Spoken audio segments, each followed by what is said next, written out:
you'll see here we have some of the variety of purple of them being 100% and 50% of them. We're going to do a really fun technique that I love to do with brush markers, is we're going to learn to sponge. And so here will be our finished project. And we're going to come along, and for this one, we're going to actually do part of our border with a Kuretake ZIG calligraphy marker. This one has a 2.0 and a 5.0. So again, if you want to stack your caps with this one, you need to put them end to end so that they will do that way. So the fun part about a calligraphy marker is if you just pull it across, it makes perfect squares. And so you can make cute corner designs. How simple is that? Just adding some fun detail work on the edge of it. We're going to use our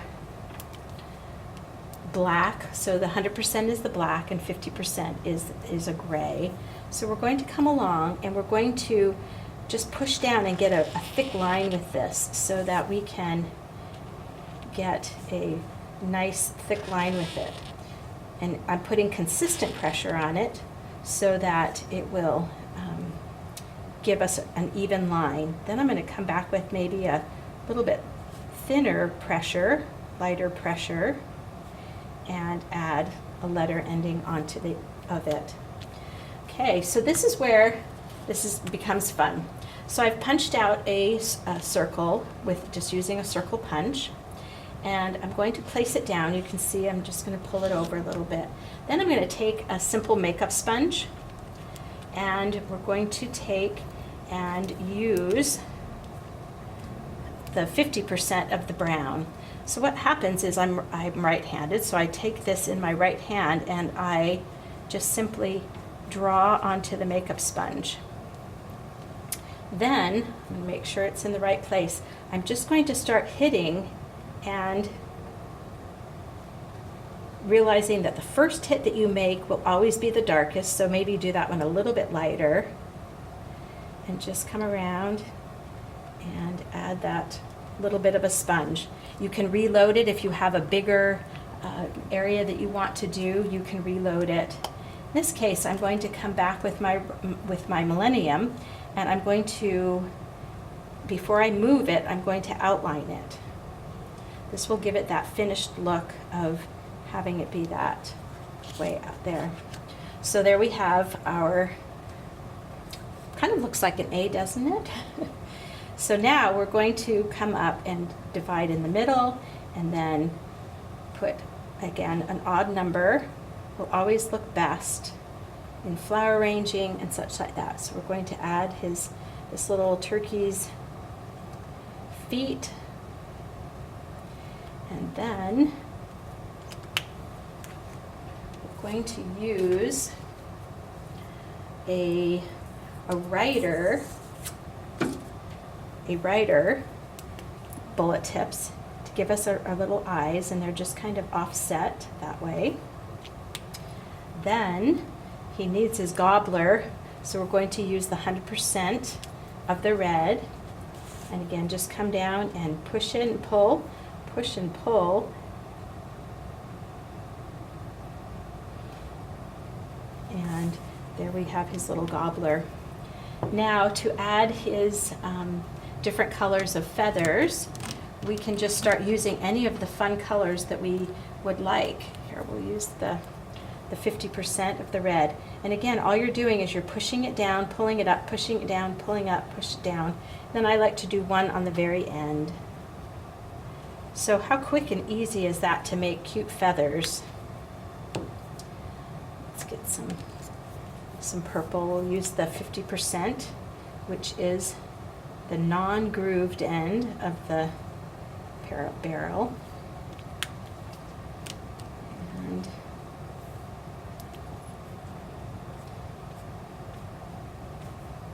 So again, all you're doing is pushing and pulling, and it won't hurt the tip of the marker. It is an incredibly sturdy marker that way. Let's find some green here. And all we're doing is pushing it down, picking it up, pushing it down, pick it up, and just simply doing that. And so with the Brushables, you have a whole family of colors that are available to you because of the 48 different colors that they come in. But how quick and consistent you can be just having the pressure be the same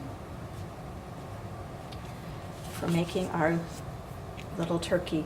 As we're doing this, it's a good reminder that stickers or shapes are a great substitute for our letters, because if I start writing the rest of this letter, this word of thankful, again, I'm using the brush end. I am keeping the consistency of the brush so that I'm getting a very consistent line. And we'll come back and just use the little bit less pressure to give us a cute little straight line serif. And you know, you can, because they're such a great marker for coloring, you can always fill in where you need to fill in. And then we'll just come along and just add a finishing touches to the outside edge of this thankful card. So we've used the double-ended brushable marker to be able to create and sponge with it. So I just keep a different color sponge, or a sponge for each of the colors that I use, and it makes it really fun and easy to be able to get that sponged, fun look to it that way. So there we have our thankful card. Then we have here, this is a fun technique to be able to create background designs also with this marker. So this is a set of Millennium. So I've taken out the insert and I've cut my paper to be the same size of that, so that this is going to be able to personalize this set for whomever you would like to work with it on. So we are using the fine end of this, and so all you're going to do is just again give that nice fine tip to it, coming along. Then we're going to just start.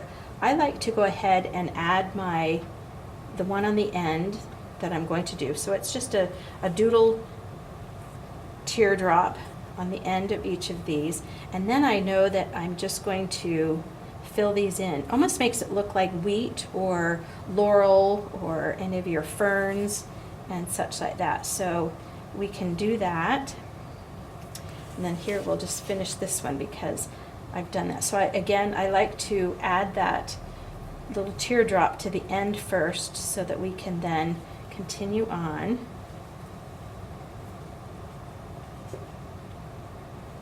Then we're going to use a different color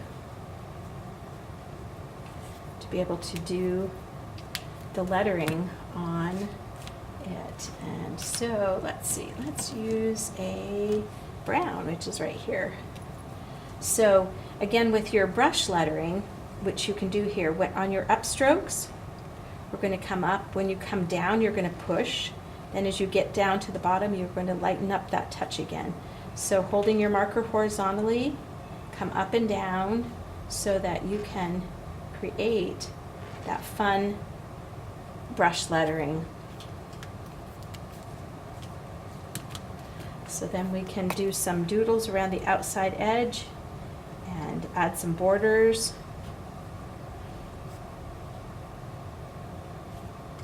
With our Millennium. And then we've got our finished product that we can insert into the packaging so that we have a fun personalized. You can write a note on the other side so that every time they open it, they see what it is. So it's fun to be able to do that way. Another fun thing to do with the letters and with the Brushables is to create letters for bookmarks. And in this case, we're going to take and we're going to use our blue, and we're going to write the name using a brush lettering style with the 50% first. So we're going to come along and again push up. When you push down, it's going to be hard. When we come up, it's going to be light, and you can just continue. So as you practice and just get the feel of doing those fun lettering styles, it will be wonderful that way. So we're coming up and down, and then we'll use the 100% to be able to actually start in the top, and we're going to almost do it like a flicking motion so that it's going to add some dimension to these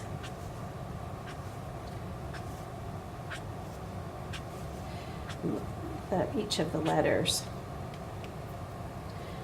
Then we can use our millennium to add some of your doodles and shadow lines.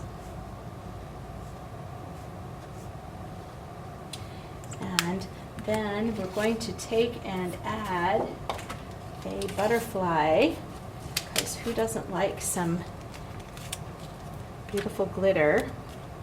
But in the case of having this butterfly, right now it's just sitting there on your paper. So you would always want to add what I like to call flight lines. Flight lines just show some movement. Now all of a sudden your bookmark is going to be much more interactive of maybe where that butterfly was.